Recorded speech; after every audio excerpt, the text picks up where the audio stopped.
ओडिशा गोपाल यादव महासंघ ढेंकानाल ठारे ढेंकानाल परिचालना कमिटी महासंघ राज्य कमिटी मिलित कार्यक्रम अनुष्ठित हो जायछि। उक्त बैठक में राज्य सभापति नारायण बेहेरा सभापतित्व करथिबा बेले जिला सभापति क्षीरचंद्र दास परिचालना करथिले। वरिष्ठ उपदेष्टा बेहेरा बलराम परिड़ा उमाकांत दास हिमसेन दास प्रमुख उपदेश क्रमे जिला सहमित गठन होइतला। राज्य संपादिका सोनलता बेहेरा सह संपादिका पलिश्री बेहेरा एवं मामी बेहेरा राज्य सांगठनिक सभापति बिरंची बाहालिया राज्यसभा गठनिक संपादक पुपुन बेहेरा युव सभापति जगन्नाथ बेहेरा प्रमुख समर्थन वर्ग में अंशग्रहण कर नवनिर्मित ढेंकानाल जिला परिचालना कमिटी को समर्थन देवा सहित महासंघ परिचालना संबंधी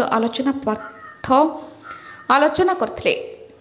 युव संगठक मेगा ढेंकानाल जिला युव सभापति बलराम बारिकू समस्त अतिथि माने भूचासी प्रशंसा करथिले।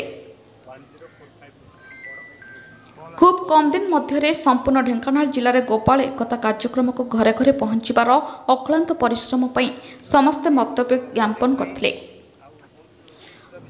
महासंघरे कार्यधारा अनुप्राणित सारा राज्य समस्त जिला कवच गोपाल एकता कार्यक्रम को धारणित दिगरे चलाउछन्ति। गोपाल जातिर स्वतंत्रता पाई महासंघर कार्यक्रम को द्वारित ओडिशा रे बसवास करुथिबा 40 लाख गोपाल लोक मानक शिक्षागत कला संस्कृति सांबादिक अर्थनैतिक विकास पाई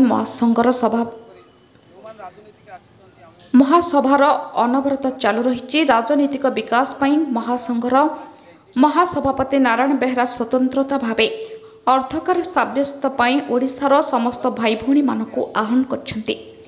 ढेंकानालरू दीप्ति रंजन साहू रिपोर्ट ज्योतिप्रभा।